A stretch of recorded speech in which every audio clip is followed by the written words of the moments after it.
ibakie ya Yesu Kristo. Hiyo haimaanishi kwamba mashoga wauawe. No. It is a spiritual problem. Let us also tackle it spiritually. Ingelikuwa ni mtoto wako amekuwa shoga, ungetamani auawe? Ungetamani apate msaada? Kwanza fikiria, huyu mtoto wa mtu ambaye ni shoga angelikuwa wangu, ningetafuta asaidia. Kwa hivyo huyu mtoto awe kama wangu kwanza, ndio nimfanyie uamuzi. Hata tukiwaambia Kenya belongs to God, we don't allow this, but we won't kill you. Let us not stone them.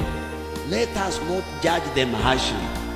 Let us give them spiritual treatment for spiritual healing, because this thing is spiritual.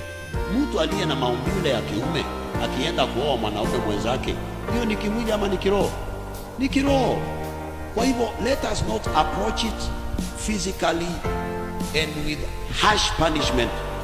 Chukulia huyo mtoto wa mtu kuwa wako first, then approach the problem. That is not a window to allow evil altars of homosexuality and lesbianism zijengwe Kenya. But they are our children, they are our daughters. Let us show them love, not hatred, and let us help them. Nasema hivyo kwa sababu wanakuja wengi New Life na huwa unaona vile ambavyo nawaombea. We don't hate them. Akiwa mtoto wako, what would you do? Mtoto wangu akiwa shoga, sikui shoga ili ni muini. Nitamuonyesha uzuri wa kukaa katika maumbile ya Mungu, vile Mungu alivyokuumba. Then I tackle it spiritually. Sisi wachungaji, in as much as we rebuke it, let us pray about this issue. Because if we don't pray about this issue and take it to God's altar, evil altars will penetrate.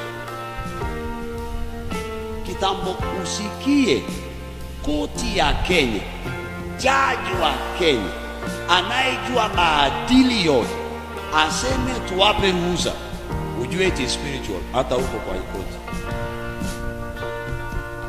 And when we babble and we talk and we cry, but we don't take it to the altar, it will still penetrate.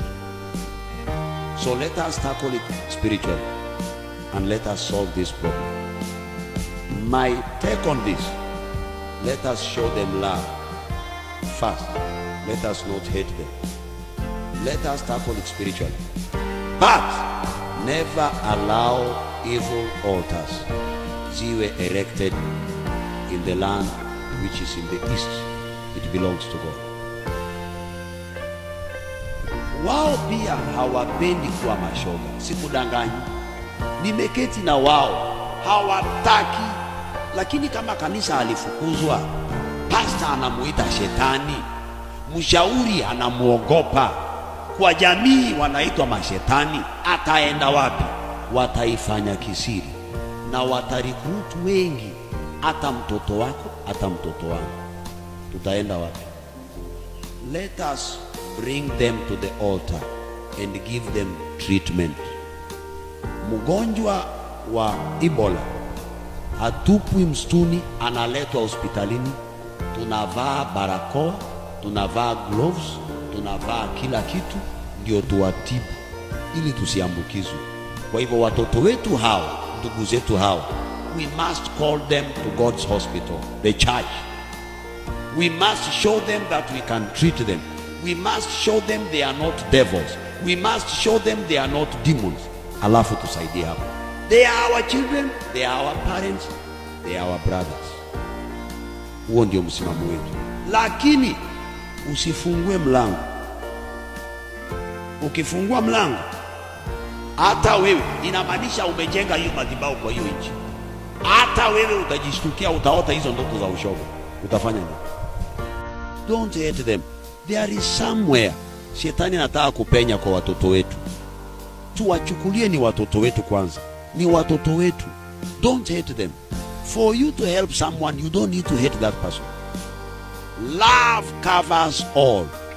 Then begin from there. Mimi nikuulize, angelikuwa ni mke wako amekwambia, bwanangu, mimi nasikia kukaa kimwili na mwanamke mwenzangu. Hey. Na ikiwa ni wewe umejisikia kukaa na mwanaume mwenzako, utafanya nini? Unajua kuna wachungaji ambao wako na hiyo roho. Huyo pasa utamsaidiaje? Let us think seriously. This thing is spiritual. It is attacking God's altar. Kenya is in the east. Israel is in the east. Hata kwingine kote kukichafuka, east ni lazima ibakie safi. Ndio kwingine kote kukichafuka watakimbilia east. Wise men came from the east. They did not come from madness and anger and abuse. Let us not abuse them. No. Ndugu yangu, mimi singetamani tuwachukie mashoga. This is a pure human being. Lakini amekuwa affected not biologically but spiritual attack. Sababu hata marehemu ni mwanadamu, hana feelings because the spirit is gone. When the spirit has been attacked, the body will be attacked. When we solve the spirit problem, the mind and the body will respond.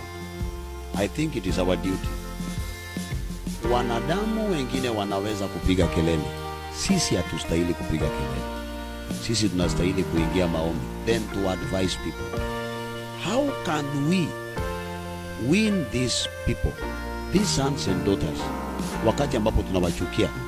Kanisa hafunguliwi nafasi ya hii, si ndio? Pastor akimwona anasema shetani ashinde. Huyu mtu anasema nateseka, natamani kuwa kama wanadamu wengine. Na yule mwenzake anamwambia I love you. A fellow man, a fellow woman. Kanisani he is not loved, she is not loved, she is not accepted. Ataenda wapi?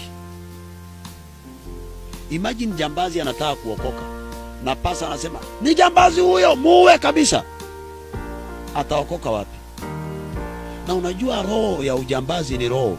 Jambazi anaingiwa na roho ya ujambazi ndio aitwe jambazi. So we must accept them. Fast in the church. Welcome them in the church. Preach to them. Pray for their deliverance. Then release them. But not to stop them from coming.